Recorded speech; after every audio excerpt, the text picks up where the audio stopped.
안녕하세요. 이번 시간에 안내해 드릴 내용은 구글 클래스룸입니다. 구글 클래스룸은 교사와 학생이 다양한 학습 자료, 과제, 퀴즈, 질문 등을 학습에 활용할 수 있는 소통 도구입니다. 특히 대면 학습이 어려운 상황이거나 거꾸로 학습, 프로젝트 학습, 토론 학습 등의 다양한 학습 모형을 사용할 때 활용하기 좋습니다. 지금부터 본격적으로 구글 클래스룸의 사용법에 대한 안내를 시작하겠습니다. 인터넷 주소는 classroom.google.com입니다. 이쪽에 보시면 로그인 창이 보이는데요. 저는 구글 G Suite for Education으로 인증받은 제가 근무 중인 학교에서 새로 생성한 아이디로 로그인해 보겠습니다. 처음 사용하게 되면 클래스룸에 대한 안내 메시지가 뜨게 됩니다. 확인해 보신 후 계속 버튼을 눌러주세요. 그러면 자신의 역할을 선택해야 하는데요. 저희는 교사 버튼을 누르면 됩니다. 그럼 이제부터 클래스룸을 사용할 수 있습니다. 오른쪽 위에 보면 큰 더하기 기호가 보이죠? 이걸 클릭해 주세요. 그럼 지금처럼 수업 참여하기와 수업 만들기 버튼을 볼 수 있습니다. 우린 먼저 수업을 만들어 보겠습니다. 저는 리드에서 구글 클래스룸에 대해서 함께 살펴보고 있으니까 제목을 다음과 같이 정하겠습니다. 그 외 나머지는 선택사항입니다. 원하시는 사항을 모두 적어보시고 만들기 버튼을 눌러주세요.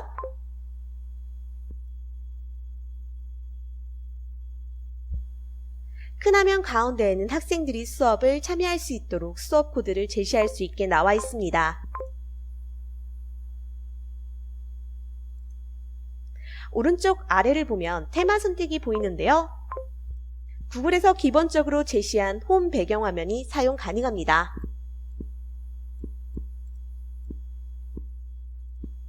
그 밑에 있는 사진 업로드를 통해 선생님이 직접 찍은 사진도 클래스룸 첫 화면으로 사용 가능합니다. 화면에 보이는 오른쪽 위에 톱니바퀴는 설정입니다. 이곳에서 처음 입력한 수업 세부 정보 수정이 가능합니다. 일반 설정을 통해 수업 코드가 너무 어렵다면 재설정이 가능합니다. 또 학생들이 활동할 수 있는 범위를 정할 수 있고 삭제된 항목을 교사만 볼 수 있도록 조정하는 것도 가능하죠. 구글 클래스룸에서 행아웃 미팅 링크를 생성하는 것도 가능합니다. 점수 매기기는 성적 계산과 관련된 내용입니다. 전체 성적이 없을 수도 있고 절대평가, 상대평가가 가능합니다. 그럼 설정창을 닫고 첫 화면으로 돌아오겠습니다. 클래스워크를 통해서 수업 내용을 올릴 수 있고 수업 내용은 차례차례 스트림에 뜨게 됩니다. 또 피플을 사용하여 교사나 다른 학생들을 추가할 수 있고요. 성적을 넣을 수도 있습니다. 그럼 각각에 대해서 하나씩 살펴보도록 하겠습니다. 온라인 수업하면 학생들 가입이 제일 고민이시죠? 선생님들께서 제일 궁금해할 것 같은 사용자를 먼저 살펴보겠습니다. 사용자를 클릭해 주세요. 사용자는 교사와 학생, 크게 두 가지가 있습니다. 동료교사로 추가된 사람은 생성된 구글 클래스룸 삭제를 제외한 모든 기능을 사용 가능합니다. 한 개의 수업에 최대 교사 20명 초대가 가능합니다.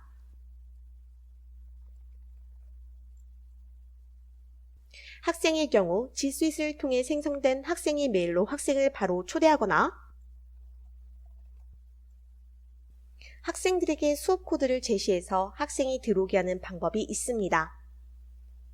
한 개의 수업에는 교사와 학생 모두를 포함하여 1,000명까지 참여 가능합니다. 이제 수업 진행 방법에 대해 알아보겠습니다. 클래스워크를 클릭해 주세요.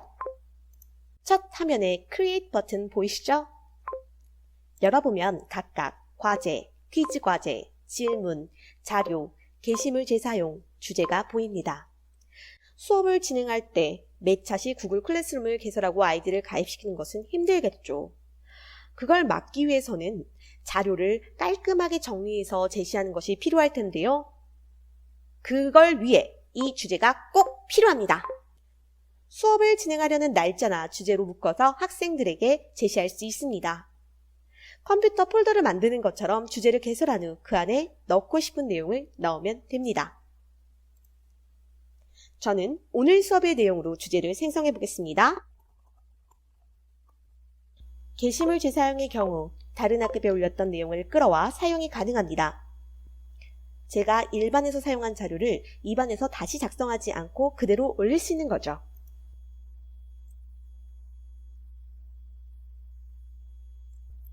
이번엔 자료를 만들어 보겠습니다. 자료는 교사가 학생에게 단방향으로 내용 전달만 원할 경우 사용하면 좋습니다. 공지사항처럼 활용하기 좋습니다. 제목은 필수 입력 사항입니다.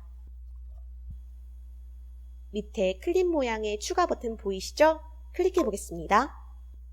지난 시간에 배운 구글 드라이브에서 만들었던 자료를 바로 갖고 올 수 있습니다. 링크 버튼은 인터넷 사이트를 바로 첨부할 수 있습니다. 파일 버튼은 선생님이 컴퓨터에 갖고 있는 자료를 바로 첨부할 수 있습니다. 유튜브 버튼은 유튜브 동영상으로 바로 링크를 걸 수 있습니다.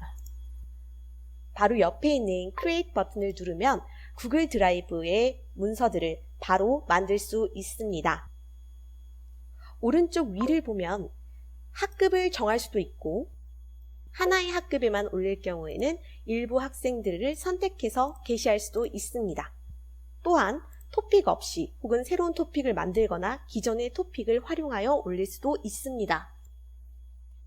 게시물을 올리기 전에 옆에 이 아래로 생긴 삼각형 버튼 보이시죠? 이 버튼을 누르면 게시물, 예약, 임시 저장, 임시 게시물 삭제가 있습니다.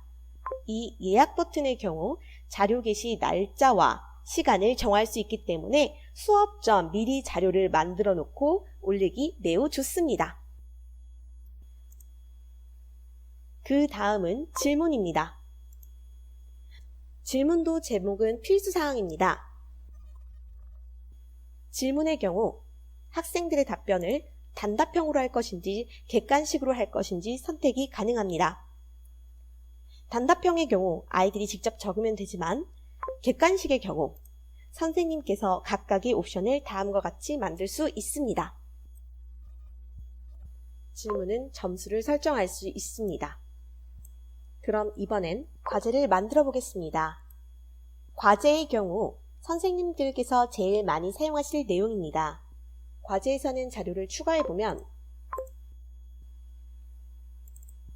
학생에게 파일 보기 권한 제공이 보일 텐데요. 이걸 클릭해 보겠습니다. 학생에게 파일 보기 권한 제공, 학생에게 파일 수정 권한 제공, 학생별로 사본 제공이 보일 것입니다. 단순히 과제를 제시만 하고 구글 클래스룸이 아닌 다른 곳에서 받는다면 첫 번째 권한 제공이, 모든 별로 과제를 제시한 경우는 두 번째 권한 제공이, 각 학생별로 다른 과제를 받아야 한다면 세 번째 사본 제공이 제일 맞을 것 같습니다. 선생님들께서 운영하시는 각 수업 내용에 따라 선택하시면 좋을 것 같습니다. 과제에서는 기준표를 만들 수도 있는데요. 새로운 기준표를 만들거나 이전에 사용하던 기준표를 사용하거나 스프레드시트에 있는 자료를 가져올 수 있습니다.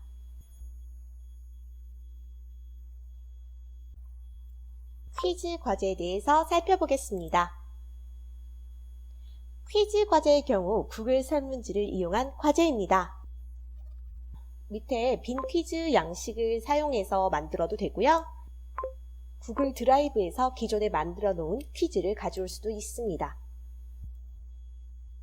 그런데 수업을 완성한 후에 순서를 조정하고 싶을 때가 있습니다. 그럴 경우 마우스 왼쪽으로 클릭한 후에 끌어서 이동하면 됩니다.